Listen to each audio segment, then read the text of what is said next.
Hi there, Gary Hornby here again, coming to you from the Garnier room at Trinity College.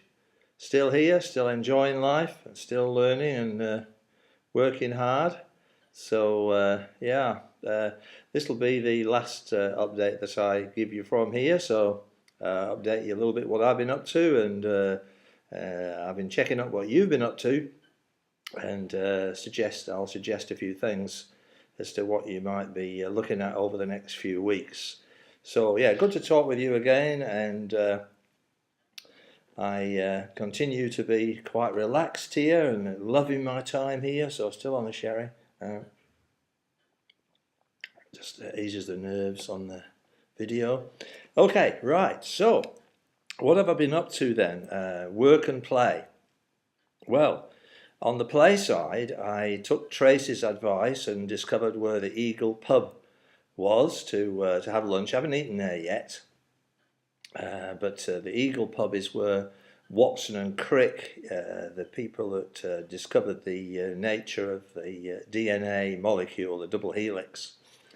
So in the 1950s, Watson and Crick used to go to the Eagle pub after their work during the day to really discuss their findings. So it's just around the corner here from Trinity College. Looks absolutely marvellous.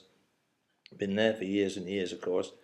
So I've discovered where that is, so that's on my agenda. What I did manage to do during the week was to go down to Grantchester. I was sort of getting a bit of cabin fever, stuck in my room writing away and reading and all this. So I went for a walk out to Grantchester to the and had afternoon tea in the Orchard Garden, which is a place where people used to congregate about 100 years ago. Some figures you might know the names of: Rupert Brooke, the poet; Wittgenstein, the philosopher; Maynard Keynes, the economist; Virginia Woolf.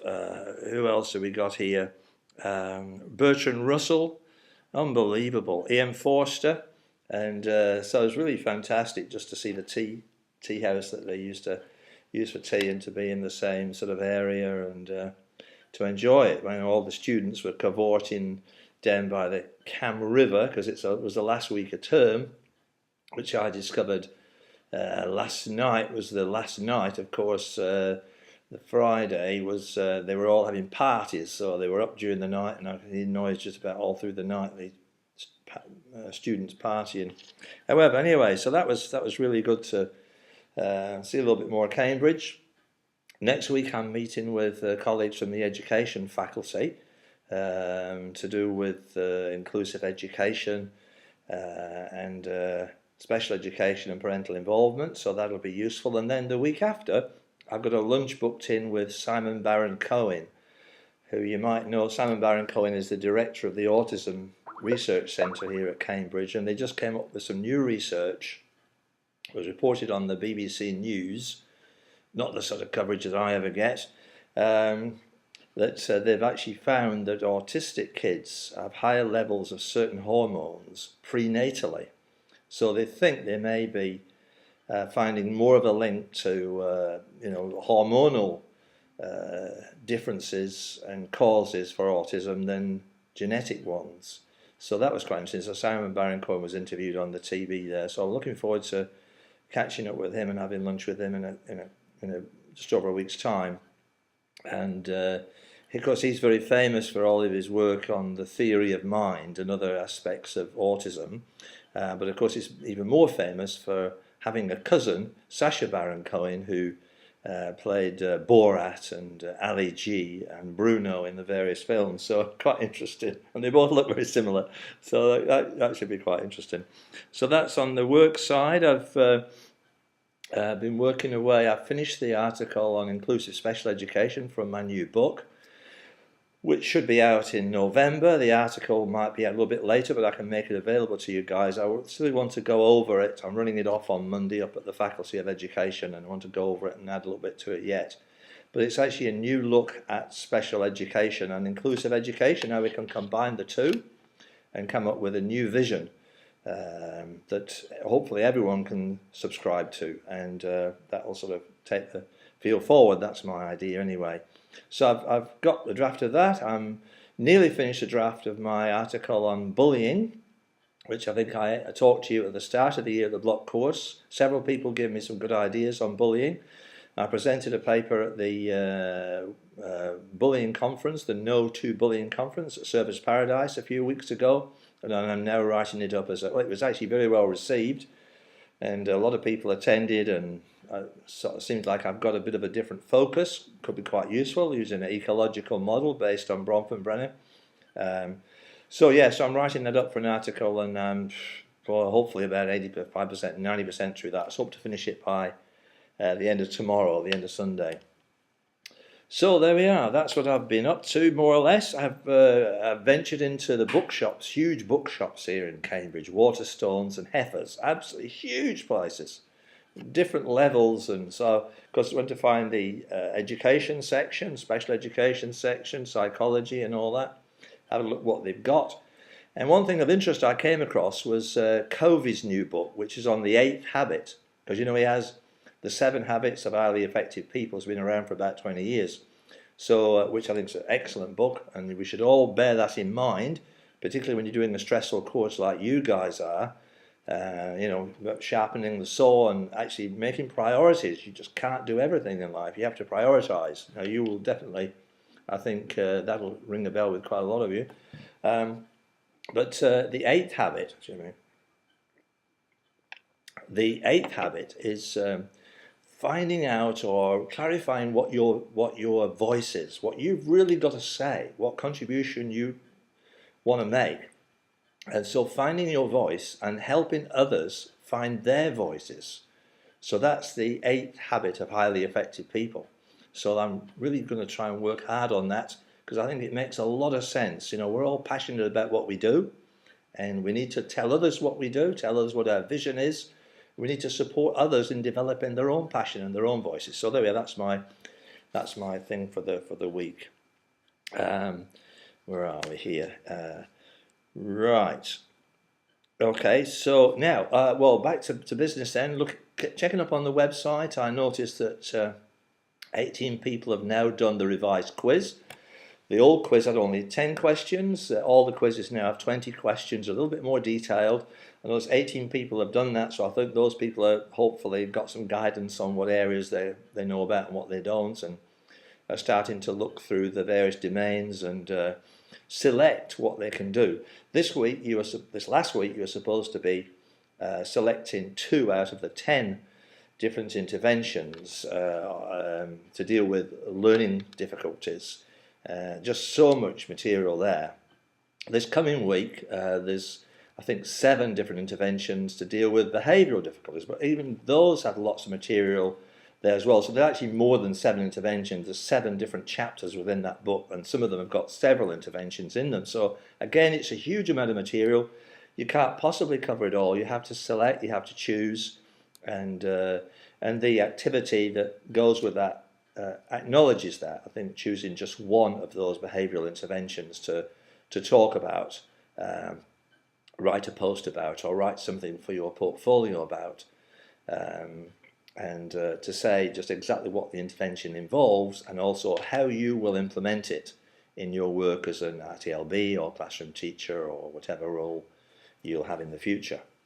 So yeah, so that's this coming week's work, but obviously I'm well aware of the fact that no one has yet done any of the activities in book 4, which I'm taking to mean from previous years as well, that, and from few comments on the website, that many people have gotten behind, which is typical at this time of the year, because you've been working on the core course, you've been working on your assignments for both courses, so you've got a bit behind with your domain work, which is one of the reasons why we put in this 4-week so-called break. So it's an extra 4-week where you can catch up on your domain work, and you can also work on your assignment for assignment 2 for the L&B course, which is your professional development assignment. So obviously getting a bit of a break would be useful too, and I think the school holidays come in there somewhere as well. But yeah, so don't worry if you have gotten behind, but the main thing is not to try and do everything. It's impossible. You must select. Remember, you can always come back to this material next year. As someone who has completed the course, you'll have access to the material on the course, the updated material. Each year we update it. You'll have access to the updated version for as long as the course exists, which is going to be at least another 4 years, hopefully forever. Yeah, so you can come back to it next year when you've got more time. So you can't do everything, so be selective. And we've got the 4-week break, and then we've got, I think, 2 or 3 weeks. And we've got the block course coming up in Christchurch, which we're all looking forward to meeting up again. And, you know, by then you feel, well, the back of the year is broken and you've got 2 of your assignments done. And, you know, so it's a really good time to get together. And we're looking forward to hosting you down in Christchurch and having some good conversations. By the time of the block course, you're supposed to have finished the whole of Domain 4. So that'd be really good if you could aim to do that. Even if you have to skimp some areas, do less to get all of Domain 4 finished, then you've got just Domains 5 and 6 to work on then before October the 27th when you submit your portfolio. I think it's October the 27th. So, and also one of the other 2 books, one is on complex needs, dealing with children with complex needs. There's quite a bit of material on that, not as much as the other 3 books in this domain. And the 4th book, well, of course, it's very important, particularly for dealing with children with high needs, and those of you that have come from a SLS background will actually be particularly interested in that. But it's something that all RTLB need to take on board now, because we are working with a wider range of disabilities and special needs. So yeah, this complex needs book, which Laurie McClay put together from the course that she coordinates with Jude MacArthur. So there's a little bit of a snippet there to whet your appetite on complex needs. And then there's book 4, which is my material on working with parents of children with special needs and all the skills you need to do that. Now that material in there, in Domain 4, book 4, is really a condensation of what's in my book. So for those of you that have the book, this one, Parental Involvement in Childhood Education, you might prefer to read it in the book because there's a fuller account of it in the book. And this, of course, you know, it's embarrassing to mention it, it is absolutely superb, well written, and almost a page turner, I think. Well, perhaps I'm going a bit too far there. But anyway, it's a lot of the material that I think is vitally important in working with parents and the skills needed to do that.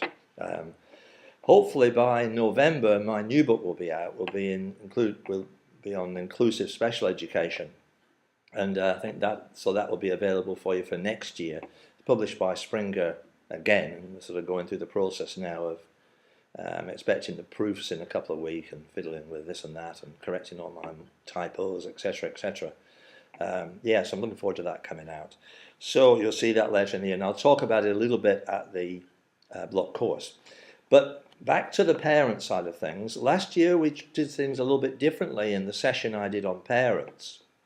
We used a flipped classroom approach, whereby I assume that you've read all the material you need to on working with parents.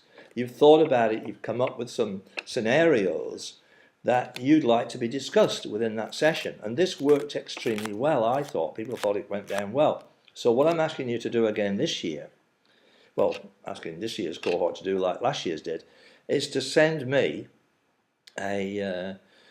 one scenario, at least one scenario, of a situation of teachers working with parents or caregivers or extended family members that they would like to have discussed anonymously, confidentially, sort of thing.